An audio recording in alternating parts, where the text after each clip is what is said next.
The Enigma of Pope John Paul I, Power, Reform, and Mystery. Welcome to Jet Set Misfortunes, where we delve into the extraordinary lives of those caught in the web of power, scandal, and tragedy. Today, we bring you the story of Pope John Paul I, the smiling Pope whose sudden death after just 33 days as head of the Catholic Church remains one of the greatest mysteries in modern history.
He was a symbol of hope, a beacon of change, and a man determined to reform the Vatican. But was his untimely death a natural event, or was it the result of forces conspiring to silence him? Join us as we uncover the truth behind the mysterious death of Pope John Paul I and the power struggles that may have shaped his fate. Albino Lucchini was born on October 17, 1912, in the small village of Canale d'Agordo in northern Italy. His family was modest, and his bricklayer father often struggled to provide for them. Despite this, Lucchini excelled in his studies and found solace in his faith. He entered the seminary at a young age, dedicating himself to serving the church.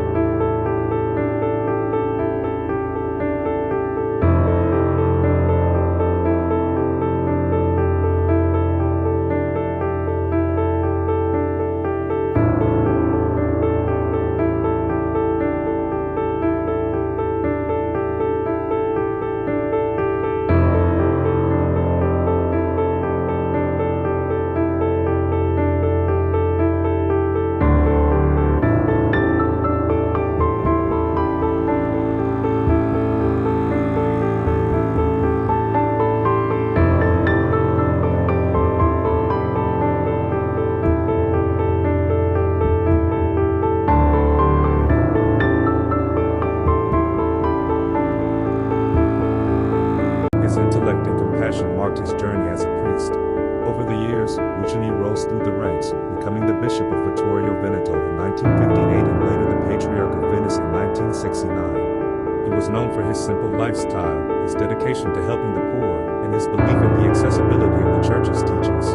His approachable nature earned him the nickname the Smiling Pope. When Pope Paul VI died in 1978, Lucchini attended the conclave, ultimately electing him as the next pope. It surprised many, as Luciani himself had reportedly hoped to return to Venice. Nevertheless, on August 26, 1978, he accepted the papacy and took the name John Paul I, honoring his predecessors.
John Paul I's papacy was guided by a vision of reform and renewal. He sought to bring transparency to the Vatican, simplify its operations, and focus on spiritual matters.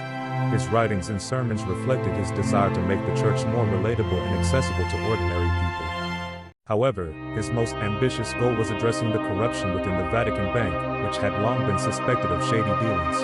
The bank's ties to figures like Archbishop Paul Marcinkus, Michele Sindona, and Roberto Calvi were known to insiders, but few dared to challenge them. Luciani, however, seemed ready to confront these issues head-on.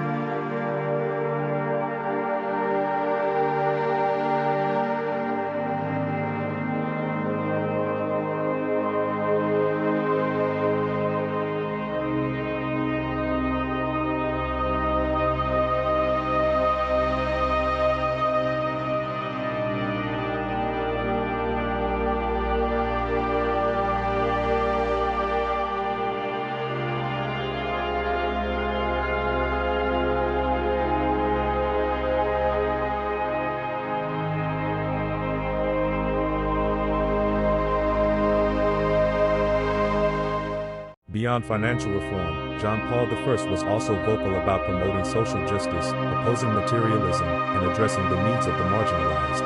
He aimed to continue the reforms of the Second Vatican Council while steering the Church away from the opulence that had distanced it from its spiritual mission.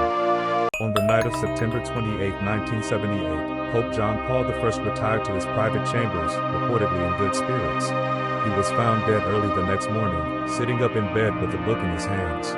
The Vatican quickly announced that he had died of a heart attack, but no autopsy was conducted.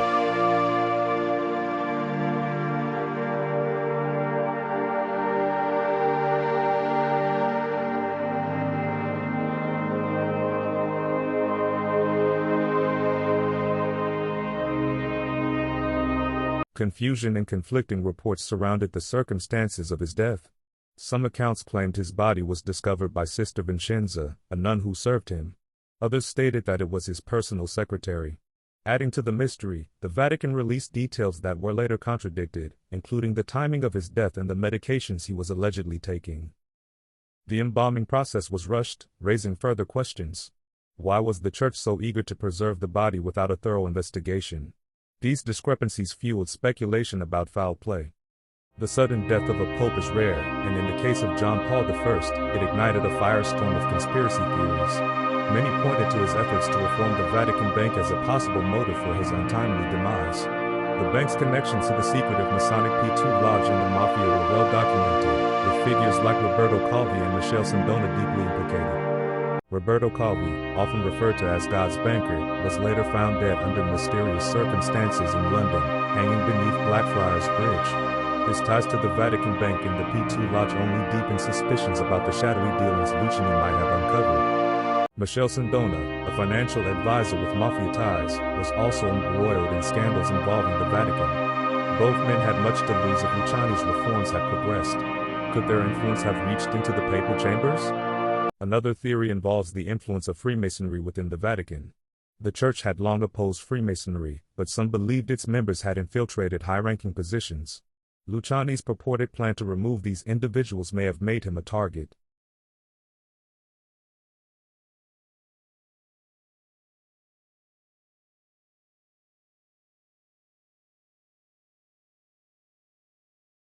Despite the short duration of his papacy, John Paul I left a profound impact. His humility, simplicity, and vision for a reformed church resonated with millions. His death, however, remains one of the most debated events in modern church history. Over the years, books, documentaries, and investigations have attempted to uncover the truth. Some argue that his death was a tragic coincidence, the result of natural causes. Others remain convinced that powerful forces conspired to silence a man who threatened the status quo. The Vatican has maintained that there was no foul play, but the lack of transparency continues to fuel speculation. What truly happened in those fateful hours between September 28 and 29, 1978? The answers may forever remain locked within the walls of the Vatican. Pope John Paul I's life and death are a poignant reminder of the complexities and challenges faced by those who seek change within powerful institutions. His story is one of hope, courage, and, ultimately, tragedy.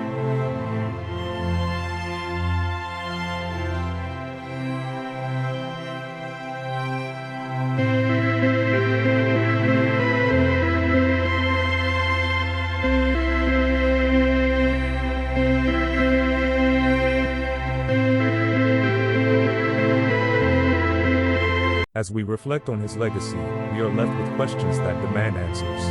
Was his death a natural event, or was it orchestrated by those who feared his reforms? The mystery endures, challenging us to look deeper into the intersections of faith, power, and humanity. Thank you for joining us on this journey.